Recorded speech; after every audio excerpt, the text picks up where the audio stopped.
road again. Back on the road again. I'm so thrilled to be back at work. If you can't tell, I am super duper excited. I jumped back in. Obviously, things can't run without me as I expected, but that's why at a certain point I decided to embrace my vacation and just think about, just be present in the moment and know for sure that when I come back, there's going to be chaos. Things that should have been done when I wasn't there that were not done, things that I had to fix and clean up, etc., etc. But enough about me. I made this live, which is going to be approximately, what time is it?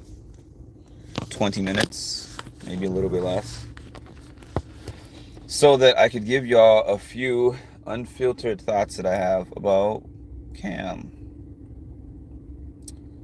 Now, a couple of years of covering Big Brother has gotten me to the point where I grow tired of giving unfiltered thoughts about anything.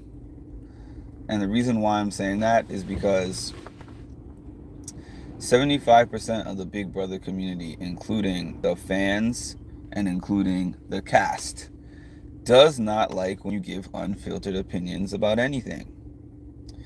Now, life mirrors and mimics that as well.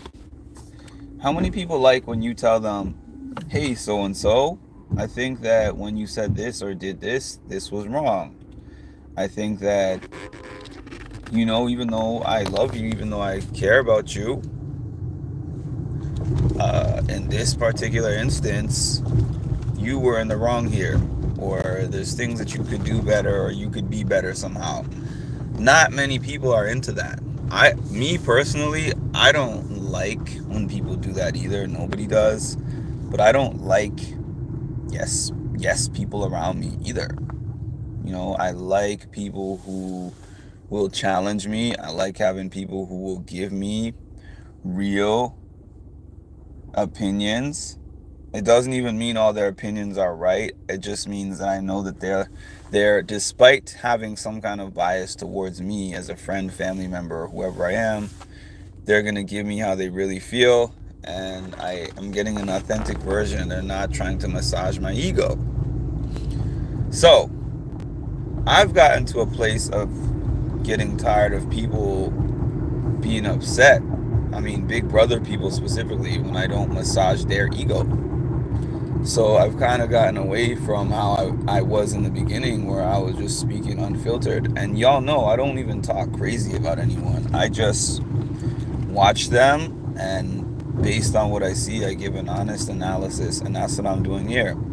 So I'm going to preface this by saying, yeah, I mean, I do make a lot of jokes about Cam. I'm not going to deny that. But it's not because I don't like Cam. I'm going to explain this fully as much as I can.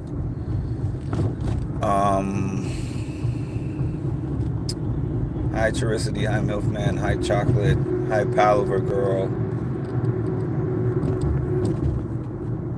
hi Janet. So, I always compare the game of Big Brother to a game of chess. And if you don't understand the game of chess, chess can be boring. Or if you're not a fan of the long game, chess can be a boring game to watch. Because when the game starts, and to the unfiltered eye that doesn't know anything about chess, you're watching pieces go off the board, and one person might have way more pieces on the board than the other person. So you assume that the person with less pieces on the board is winning the game. I hope somebody's actually following where I'm going here. You might think that the person who's taking off the most pieces from the other person is winning the game. But chess is not like that for anyone who knows chess. Because sometimes there are pieces on the board that are inconsequential. There's pieces on the board that mean more than others. The queen can make different moves than a pawn. A pawn can make different moves than the knight. Like each piece has a different ability to move, and they all have their own purposes. And sometimes a skilled chess player will sacrifice pieces that they don't need because they're trying to get checkmate. So somebody who's kind of an amateur will sit at that chessboard, and they will be playing the game of chess, and it'll be like, oh, I think I'm winning here, because look at all these pieces that I have left, and look at how much they have left on the board, right? So, but then all of a sudden the person's like, boom, boom, boom, boom, boom, checkmate, because the whole time they were lining up the game a certain way based on their skill level and knowing the game. I'm either talking to somebody or I'm talking to nobody. That's the way I feel, because sometimes my analogies don't hit with everybody. But to sum all of that up and to connect it to what I'm saying about Big Brother, Cam is just there. No fault of his own. That's the way that they've been recruiting lately. They've been getting people who have big followings on social media. They don't know a thing about Big Brother. Cam is one of them. So Cam leaned into the social game thing, where it's like, my whole goal in this game is to get through the game without pissing anybody off, without winning any competitions, and stay off the block as much as possible. I think he was only on there once, if I'm not mistaken. And it's like, I played a good, clean game. Now, to tie this back to my chess analogy, Cam's goal was not to get anybody in checkmate. Cam's goal was to still be in the game. His goal is just, he's playing Survivor. And I can't even say Survivor, because even in Survivor, it's the same deal. Like, you remember Jake, 2 seasons ago, 3 seasons ago now, maybe, right? 2, I can't think of it. No, it was 2 seasons ago, yeah. So you remember Jake, if you watch Survivor, in the final 3, when he was there with Austin and Dee. And people were like, kudos to you for being there, but you are not about to win this $1 million. Like, you're not even going to get a vote. It's not even, I wouldn't even consider giving you a vote. And that's really where I think that Cam is against anybody but possibly a Rabina, each other, because it's one or the other is going to go. So basically, if Cam makes it to the final 3, it'll be MJ's choice, and it'll be because she chose him to stay, and he will now sit against MJ and Chelsea, which I believe he has no chance of winning against either of them. Even if you want to say that MJ has not played a terrific social game, what has he done? Like, what has he done in the game? And I get frustrated watching people like him in the game. Not because I don't like Cam. Like, Cam seems like a pretty good guy. He's not really problematic. He hasn't really said anything that people have been pinning on. Like other years, especially when a black male is on the show, they often have, oh, this person is sexist, misogynist, this and that and the other. And we haven't gotten that from him. And that's excellent. The way he carries himself as a person and represents himself, I can respect that, and I'm happy about that. But that aside, I can't stand watching people in there that don't know anything about the game. I experienced the same thing with Matt last year, where it was just like, oh, what is that? What's pressure cooker? What's this? Oh, what happens in the final 2 speeches? What kind of games do they play at the end? What is that? What is BB Comics? Like, amateur hour. I'm going to work. I'm working. Anytime you see, like, last week, when you saw me in the car, I was on vacation, but 90% of the time, this car takes me to work and home. 90% of the time. If I'm ever doing anything else, it's a miracle. Like, my work phone is actually buzzing off the hook right now. I'm just ignoring it. Where are we here? Hi, Marshall Martino. Hi, Martino.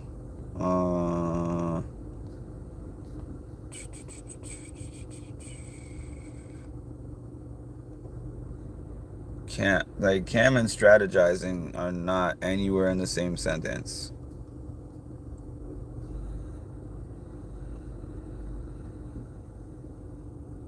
Yeah, I don't understand that. I don't understand that. You know, when I was talking to Hannah, I was telling her that I'm sick of all the recruits. Hannah was like, well, if you think about it, the original people who started Big Brother were basically recruits because the game was new. Nobody knew anything about the game. So, therefore, everyone was just in there fresh, and not having fresh knowledge about the game, like, makes for good sloppy gameplay where people are figuring out things as they go along. I can understand her sentiment. Like, the way Hannah explains herself, it's hard to even disagree with her. But so, hear me out about this. If you're going to get a recruit, I know that Big Brother is a show and they need to entertain you, and, like, getting somebody with 600,000 followers guarantees that several of those followers, not all, but you're going to get a chunk. Let's say if even 25% of their followers are like, I would follow you anywhere, they'll watch Big Brother just because their boy Cam's on the show. Like, Cam's on the show, I'm gonna watch just because Cam's on the show, right? But that is an insult to the purists. If they're gonna get recruits, I feel like those recruits should be people who don't have the big followings, because the original people that Hannah was comparing to recruits were not known people. They were just people that they picked up based off of their audition tape. I think their audition tape and their interviews and stuff like that, that should be the determining factor, as to whether you put a recruit on there or not based on looking at their social media and being like, oh, 1 million people like this person and follow this person, so we're gonna do that for the views, because then you are impacting the gameplay in a negative way. Like I said, not a fan of that. Not a big fan of that. Well, yeah, we know that Rubina hasn't watched Big Brother. Even if she hadn't admitted it, it's clear. She's another one that's there just to be there. I think Cam just annoys me more because he's been a part of this, like, strong alliance that he's the weakest link of.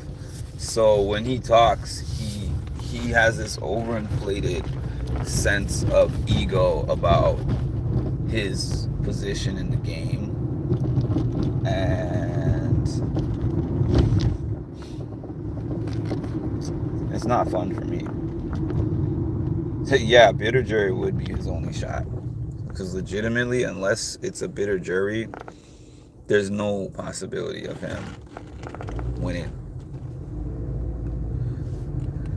Well, I don't agree that people who don't know anything, because it's impossible in this day and age for a show that has been on TV for, what, 25 years. There's no way that a person, I forgot where I was going with that. Oh yeah, I don't necessarily agree that you can't pick somebody who doesn't know anything about the game. I don't agree with that. I just think that there should be certain I just think that it shouldn't be based on following, because I'm for messy drama and sloppy gameplay and people who are not pre-planned and calculated. Like, because when I was thinking about a all super fan season, at first I was like, yeah, that would make sense, an all super fan season. Then I'm thinking about the type of super fans we've gotten in the last couple of years, like Quinn and Joseph, and like I'm thinking of some of the BB Can super fans, like, and then like Frenchie. Some of the super fans have been terrible on the show, and flamed out earlier, or just terrible at gameplay. So knowing the game doesn't even guarantee that you're going to be a good cast for the show either. What are super juice powers? I'm confused about that one. Looks like you got on a Roots hat. Yep. What do you know about Roots, Janet? You don't live in Canada.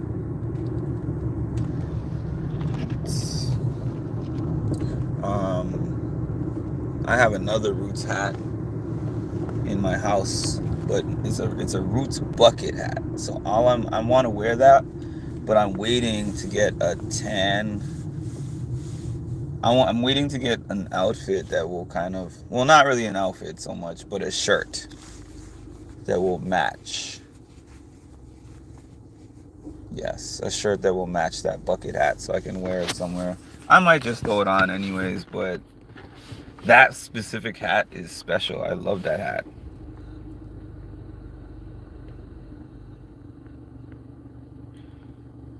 Yeah, you can still have recruits you want in showmances who actually know the show. Yeah.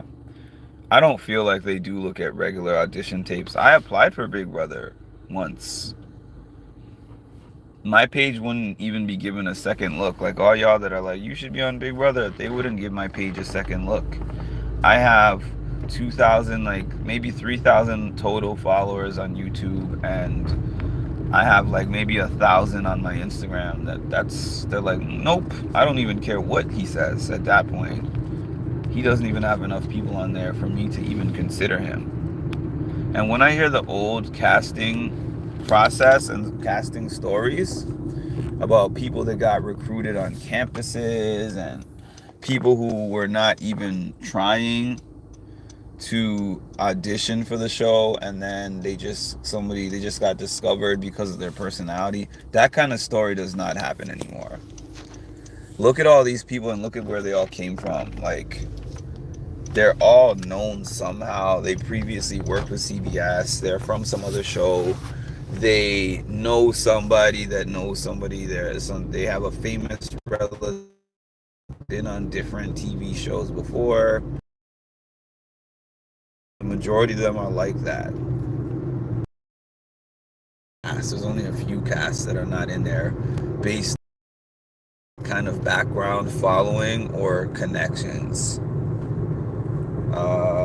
Super juiced means I'm impressed how you finished an Iron Man type of comp and you are back online. Well, truthfully, thank you, Palaver Girl, but truthfully, people describe doing this, as in being on here, as hard. This is actually the easiest part of my day. This is one of the easier parts of my day, jumping on here and just speaking, giving some unfiltered thoughts about things. It doesn't impact me in any kind of way. Work, on the other hand, stresses me out and makes me upset, and makes me wish that I could just go on an island somewhere and never come back. But this is the fun, easy part of my life.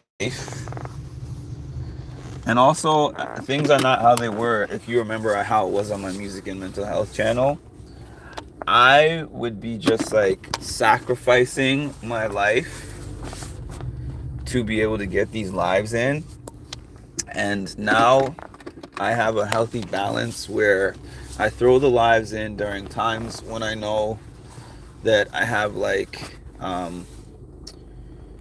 in between visits. You know, people ask why I'm always in the car, because when I get off work, I don't have the bandwidth to sit down and do a live. So I'm like, you know what?